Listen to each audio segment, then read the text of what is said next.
we are going to teach you how to make particles using a custom brush tool. So the first thing we're going to do is go to File, New, and we're going to want the width 1920 and the height 1080. And we're going to want it a white background, and when you are done, press OK. So the first thing we're going to do is unlock the background, so double click the background here, and we will be able to press OK, and now it's unlocked. Next thing is we're going to press Command I, and that will turn the background into the inverse color, which will be black. So the first thing we're going to do is try to make this fiery color. So we're going to go over here, add a new layer, and we're going to choose this orange. And here's the RGB number here that to copy. So once you have that, you're going to press OK. And you're going to go to this brush tool. Here you're going to go to the top left one. You might need to scroll all the way up to get there. And we're going to want to change the pixel size 2500. So once you have that, you can come down here and click down here, and you should get this nice, like, sort of looking sunrise. And we're going to change the opacity down to about 50. You can have it whatever you would like, but 50 is, nice and even. So next we're going to add another layer here, and we're going to start making the fog in the background.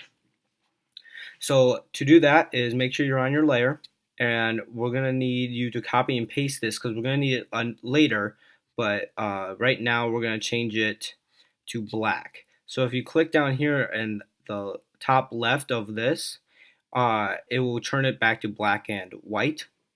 And if we go to edit and then render and then clouds, it will show up on the new layer. So we're going to need to change this opacity down to about 5 to 10%. So it's not covering the whole thing. About 7-8% is pretty good. So I would move your fire layer up over the cloud layer. So next, we are going to make our own custom brush. So to do that, we are going to need to go all the way up to File, New, and we're going to change the width to 100. And we're going to change the height to 100. And we're going to keep the resolution 300, and we're going to need to change the background to transparent. And we're going to press OK. And if you do Command plus, you can zoom in on this, which will make it easier to see. And we're going to go to, we're going to keep it black, and we're going to go to this Polygon Tool. And if you double click on it, you'll see that we can go to Polygon Tool. And if you just click, we are going to want the width 100 pixels and the height 100 pixels. And the number of sides is going to be 3 for our triangle. And then we have it right here. So first we're going to re-sterilize the layer. Just double click on this and then re-sterilize the layer. And now we can press Command T to select it.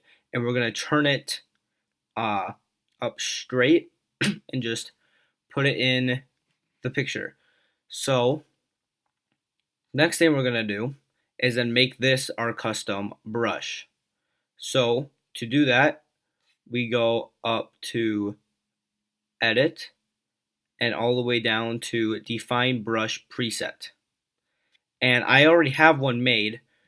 You can name it whatever you like, and you would press OK, but I'm going to press Cancel here because I already have one made. So when you're all done with that, you can just delete this.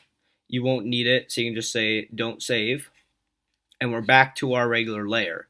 So now we're going to add the particles to make this look cooler. So copy and paste the RGB number to make this orange again.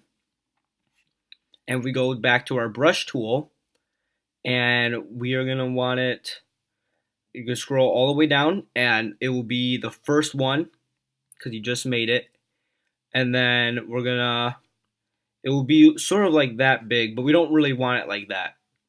So we're gonna go to this folder with like 3 arrows on it, and we're gonna want to go to Shape Dynamics,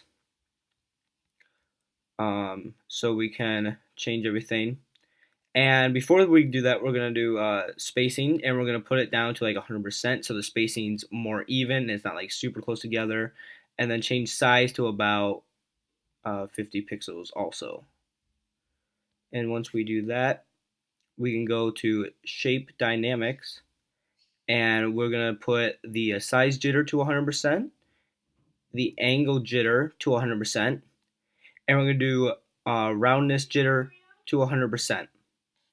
Once we do that, we're gonna put this spacing to about, like between like close to 500, and we're gonna do count jitter about 50% also.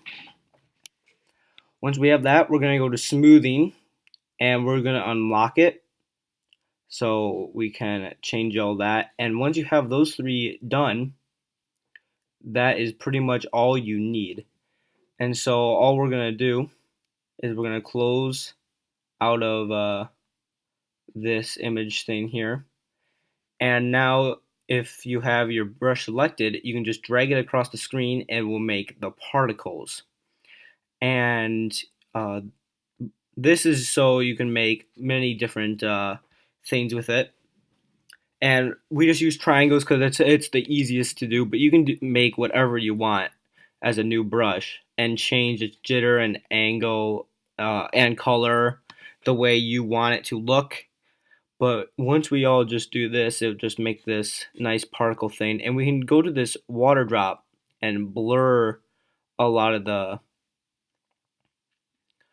triangles. So maybe not all of them, but we're changing the size of this water drop blur to like 250. And we're just going to go over it just to blur out some of the triangles and particles to make it look a little nicer here. So we're just going to fill up that.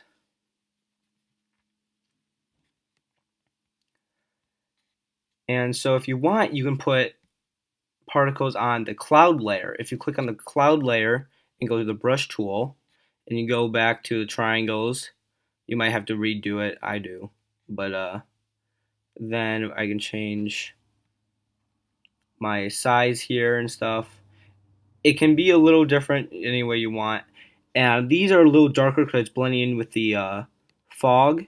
But same thing, now there's like particles in the background and then particles in the foreground to make this shape. And once again, you can blur them with the teardrop tool to blur them out. And so I'm just going to add a few more, make it all covered up. And then go to the water drop tool, and you can blur the background a little bit more. Makes it very, all combined together. And once you basically have that, you are done with your particle shape, and you will have your own custom brush. So thank you for watching, and that is how you make particles with a custom brush.